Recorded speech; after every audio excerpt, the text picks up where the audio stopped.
말씀과 함께 걷는다. 마테오 복음서 5번째.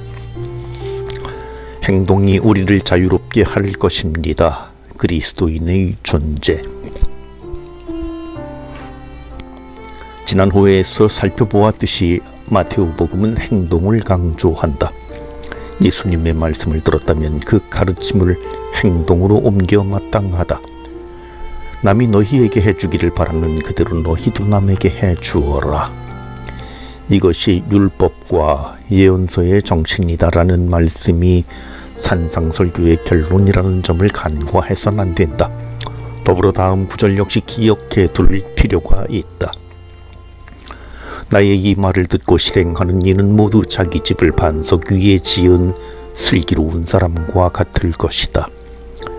행동을 통해 더 큰 차원의 진리를 습득할 수 있다는 뜻이다. 요즘 들어 낯선 이와 처음 만날 기회가 생기면 사전조사를 해두는 일이 잦아졌다. 그 사람에 대한 정보를 미리 알면 대화가 한결 부드러워지리라는 기대감 때문이다. 여성이자 미국 성공의 8개 관구장 모임의 의장 주교이며 과거에 오징어와 문어를 연구했던 해양생물학자, 이는 수년 전 한국을 방문했던 캐서린 제퍼스 슈리 주교에 대해 내가 가지고 있던 간단한 정보다. 통역을 맡은 2년으로 슈리 주교를 개인적으로 만났을 때 처음엔 다소 어색해 어떤 말을 꺼내야 할지 몰랐다. 내가 가진 그에 대한 정보들이 선입견을 만들어 놓았기 때문이다. 하지만 잠시 후에 묘한 해방감이 찾아왔다. 이야기를 나누어 보니 슈리 주교는 해양생물학자의 모습도 아니었고 남성 여성이라는 성 구별에 조연했던 고집스러운 자기 주장을 갖고 있지도 않았다. 그보다는 세계 성공회의 역사와 전통을 폭넓게 보는 대범함이 더 인상적이었다. 그는 의장 주교로서 자신의 역할에 전념했던 것이다. 미국 성공회 전체를 대표하는 주교답다는 생각이 들었다. 그제야 나는 비로소 얄팍한 선입견에서 해방될 수 있었다. 행동을 통해 자신을 증명해 보이신 예수님. 예수님은 자신의 말을 스스로 실천하셨다. 그렇다고 예수님의 행동이 단지 당신 말씀의 효력을 가져오기 위한 기능적 역할에 머무른다고 하면 이는 분명 지나친 과소평가가 될 것이다. 예수님은 이른바 구원선포에서 다음과 같은 말씀을 남기셨다. 고생하며 무거운 짐을 진 너희는 모두 나에게 오너라. 내가 너희에게 안식을 주겠다. 나는 마음이 온유하고 겸손하니 내 멍에를 메고 나에게 배우라. 그러면 너희가 안식을 얻을 것이다. 정녕 내 멍에는 편하고 내 짐은 가볍다. 이 대목은 마테오가 교회 공동체를 통해 전승으로 물려받은 것임이 틀림없다. 왜냐하면 마테오 복음서 전체를 통틀어 단 한 번만 나오는 낱말이 6개나 등장하기 때문이다. 게다가 쉼, 안식, 아나파우시스라는 주제가 좋은 길이 어디냐고 물어 그 길을 걷고 너희 영혼이 쉴 곳을 찾아라는 구절과 직접 연결되어 있다는 점도 이 대목이 마테오 이전에 형성된 전승임을 알려주는 증거다. 즉 예수님 자신에게 이 말씀이 소급될 수 있다. 이런 정황을 고려할 때 마테오가 예수님의 말씀을 의식적으로 이곳에 배치한 셈이 된다. 그렇다면 왜 이곳에 이 대목을 필요했을까? 이 말씀을 둘러싼 상황은 바리사이가 강조하는 율법 규정에 무게가 짓눌려 숨도 제대로 못 쉬는 변두리 사람들의 고통이었다. 예수님은 고생하고 무거운 짐을 진 그들에게 쉼을 약속하신다. 이렇게 자신의 짐을 예수님에게 맡겨놓고 쉬라는 가르침은 구원의 현재성으로 이해할 수 있다.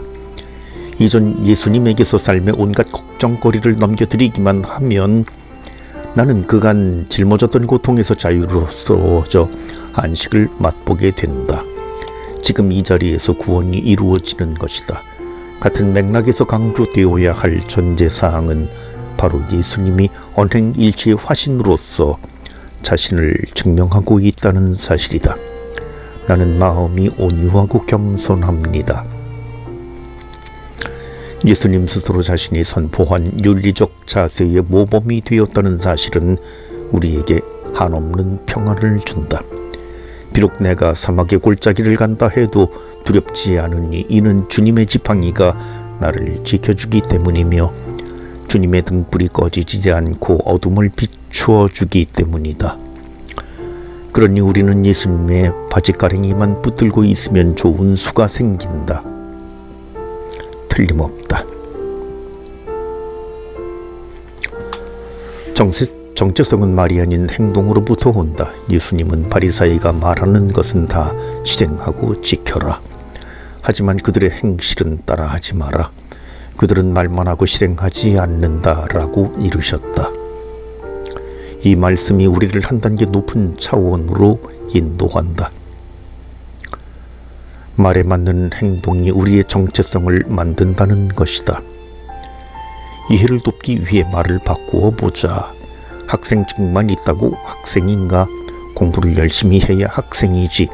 목에 로만 칼라만 두르면 다 사제인가? 사목을 제대로 해야 사제이지. 마찬가지로 행동하지 않는 바리사이는 이스라엘의 지도자라는 그들의 정체성을 더는 지킬 수 없다. 바오로도 비슷한 상황에 부닥쳤다.